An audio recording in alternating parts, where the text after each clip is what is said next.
Welcome to the mysterious world of Magic Island, a place where anything can happen. Lost to time, hidden by strange forces, and filled with secrets that stretch beyond the imagination. Our heroes have set sail into the unknown, where adventure, danger, and discovery await them at every turn. Each episode brings them closer to unlocking the island's mysteries, but with new challenges. Who knows what they will uncover next? Now sit back and close your eyes. Let the theater of the mind take you on a journey to Magic Island.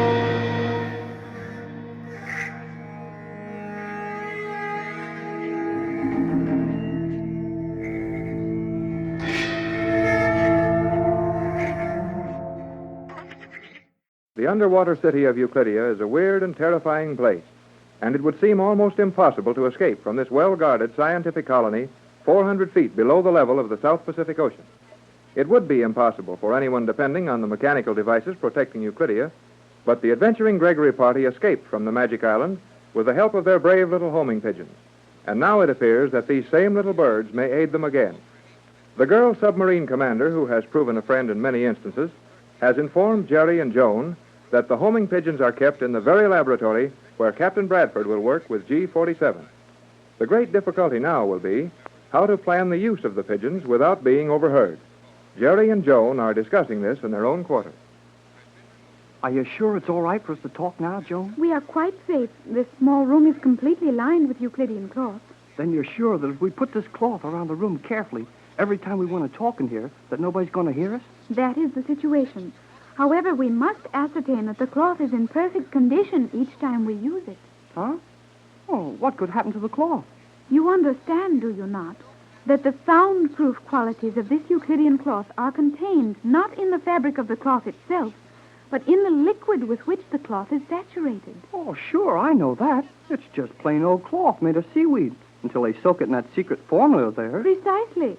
And that soundproofing liquid may be removed just as it is applied with another liquid. Gee whiz, Joan. You mean that one of those Euclideans might sneak in here while we're out and spoil his cloth? Take the soundproofing out of it so we'd get caught next time we try to talk about something secret? That is precisely my meaning, Jerry.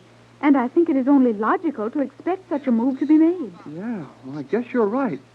But now that we've got it all fixed up, let's figure out what we're going to do. I feel there is very little we can do until the captain is given the opportunity of working in the submarine laboratory with G-47 and locating the pigeons. Well, then he'll have to plan a way to smuggle one of them on board a submarine or a rocket ship with him on a test run so that he can get a chance to turn a pigeon loose within range of Los Angeles. How far will one of those little birds be able to fly and find my mother's home in Los Angeles? Well, that's the trouble, Joan. And that's the reason the captain's got to try to turn them loose pretty close to home. He's not sure how far they can make it now. At one time, the captain told me he thought 1,000 miles would be their limit. Oh, that was all right then. They were just away from home a few weeks, and they were in training all the time. But now they've been locked up in a strange place for a long time, and they haven't had any practice. And Tex is afraid that a few hundred miles is all they can possibly make. Then it will be necessary for the captain to arrange a long test run with a submarine or a rocket plane to release the pigeons within a short distance of Los Angeles. Yep, that's it. And he will be closely guarded on those tests. Well, yes. But Tex figures yes and no on that. What do you mean, yes and no? Well, G-47 knows that Tex is plenty smart about machinery and probably just as good a scientist as any of the rest of them. And when Tex is out with one of those ships, testing it to find out what's wrong with it, G-47 is going to give him plenty of chance to do his stuff. Nevertheless, to carry a homing pigeon aboard with him and find the opportunity of releasing it without being observed will prove very difficult. Oh, but it's not that hard. Tex won't care if he's observed or not once the pigeon gets away. That is a mistake, Jerry. What's a mistake about it?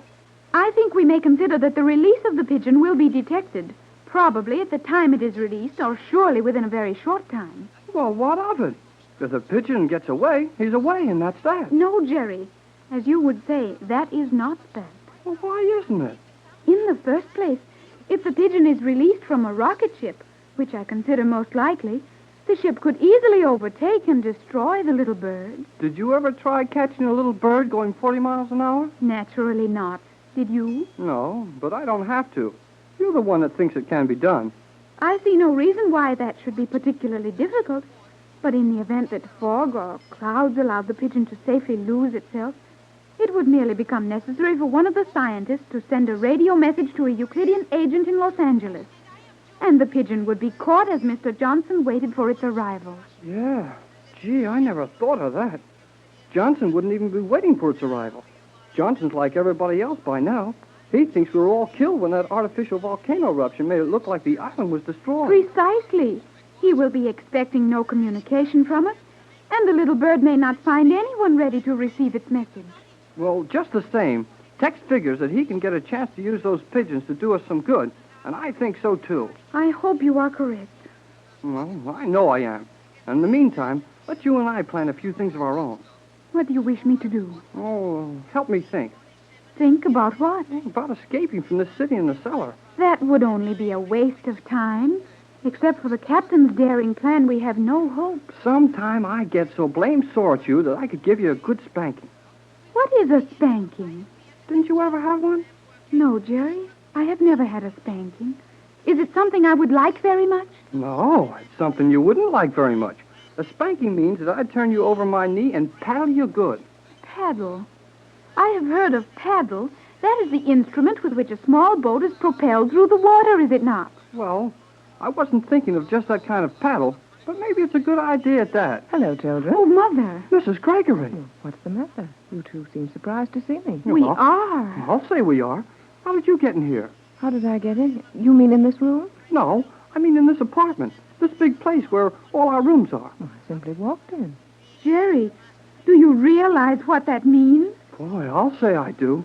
It means that anybody else could have walked in just as easy and heard all we were saying. Were you discussing something you did not want overheard? Yes, Mother. We have covered this small closet with the Euclidean cloth, as you can see, and we were discussing... Look out, Joan. If Mrs. Gregory walked in on us, anybody else could do the same thing. It was indeed stupid of us, Jerry. We should have realized that while this cloth was making this room soundproof, it was also making it impossible for us to hear anyone entering these chambers. I hope you haven't given away any of Tex's ideas. Well, I guess we have, if anybody was listening. Oh, Jerry. I think we are safe this time, Mother. Jerry and I have been speaking but a few moments, and you would probably have seen anyone leaving who might have overheard us. Yes, probably. But now that you have this little room fixed up so well, we'll continue using it with this added protection. When any two of us are discussing our plans, a third one must remain out in that other room on guard. You're right, Mrs. Gregory. And I hope it isn't too late for your idea to be of any good. I would not worry about that, Jerry. The element of time involved in our recent discussion should prove adequate protection. Yeah, we didn't talk long either. That is precisely what I said. Well, then you took too long to say it. Well, here you are. Oh, Tex. Sure happens quick. What's this? Now you can understand how startled Jerry and I were. I do understand. And I also understand how dangerous it is to speak in the false security of this room. Well, what's going on here? Well, Joan and I covered the inside of this room with that Euclidean soundproof cloth, as you can see.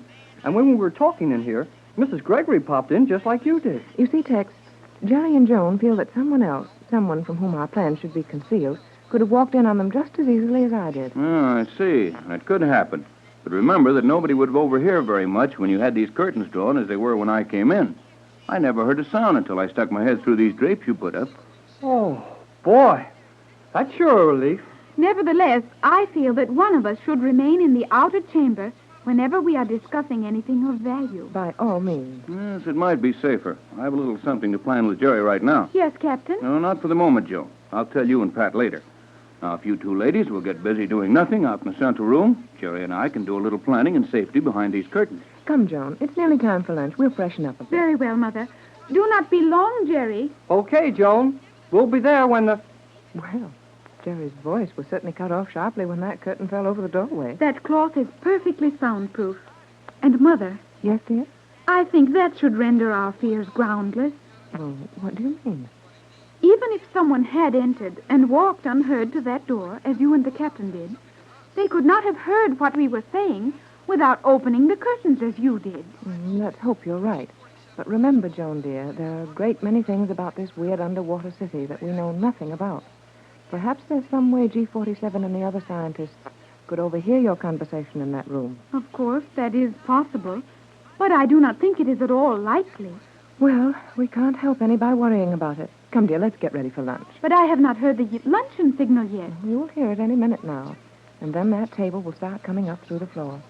You know, I'd like to visit the kitchens here and see how they do it. I believe that could be easily arranged. We will ask G47's permission. They must have a wonderful organization there. Food prepared for and served to nearly 300 people in a half an hour. That is sufficient time, is it not? Well, apparently it's quite enough here. But back home it wouldn't be long enough. I am afraid, Mother, that all things back home, as you call your world, must be forgotten. Now, Joan, that's no way to talk. Tex and Jerry are planning right now. And when those two get down to business, things usually happen. Jerry is very clever for one so young, is he not, Mother? Yes, he is. But most young people of that age are clever. Perhaps as clever as Jerry. Most of them never get a chance to show what they really can do. As older people insist on dictating to them, overruling them on everything, and molding them to older standards, whether they fit or not. Now, Tex isn't like that. He's always figured that anybody old enough to think and express their thoughts is old enough to have an opinion worth listening to. And when Jerry gets an idea, Tex listens. The captain is a very fine and understanding man. You are quite fond of him, are you not, Mother? Why, yes, Joan, well, naturally, dear, oh, Joan, dear, come on, let's get ready for lunch. Mother, why do you always seem so nervous? And why do you wish to change the subject when I inquire as to your feelings for the captain? Now, Joan, dear, we're too busy for that, and there's the luncheon signal. Yes, and the steel slide is moving in the floor. Our luncheon table will be up in a few seconds. Perhaps you'd better go over there and tell Tex and Jerry that lunch is served. Surely they would know that. The signal is quite plain. But would they hear it behind the cloth? Oh, how stupid of me, Mother. Of course not. I will call them at once. Captain Tex, Jerry, will you come? Mother, Yes, Joan? come here quickly. What is it, dear? Has something happened? Oh, that I do not know, but the captain and Jerry are not here. Not here, let me see. They are gone. But how? Where? Is there any other opening to that Not room? that I have been able to locate. Only this small door, and the walls, floor, and ceiling are of solid steel. But, Joan, two men just don't fade away through solid steel. Of course they do not. Nevertheless, they are gone, and they did not come through the door. But where did they go and how? Joan, we must know what's happened to them. And so, another chapter closes on Magic Island. Our explorers have faced mysteries, dangers, and thrills. Yet, the island still holds its secrets close. What lies ahead? New allies or unexpected foes? Make sure you join us tomorrow to find out what awaits on Magic Island, where the adventure never ends. Right here on Golden Age Radio, rumble.com/C/GAR. If you're too impatient to watch all 130 episodes, one per day, there's a link in the description so you can watch all the videos you want all together.